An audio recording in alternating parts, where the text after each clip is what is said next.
Zampette in festa, così i volontari del rifugio del cane di Ponzano hanno ribattezzato la mattinata a porte aperte del canile. L'associazione trevigiana per la difesa del cane l'ha voluta per far conoscere ai visitatori gli ospiti del rifugio bisognosi di una casa e dell'affetto di una famiglia. Ultimamente ci ritroviamo appunto con cani che sono abbastanza problematici, vale a dire cani di una certa età, cani socialmente fanno fatica a socializzare con le persone, cani ammalati, cani di grossa taglia, perciò è giusto che le persone vengano a vedere, cosa abbiamo noi, perché tutti sono capaci di venire su un canile e prendere un cucciolo.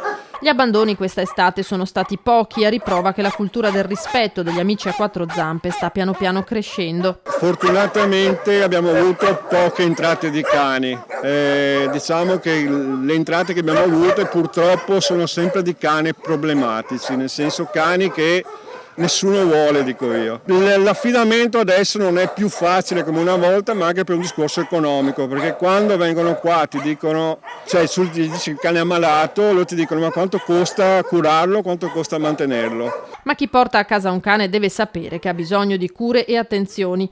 Al rifugio anche un angolo riservato in occasione della festa alla mostra di Outsider Art di 7 artisti autodidatti promossa dall'associazione Tapu, un ponte tra due realtà ai margini.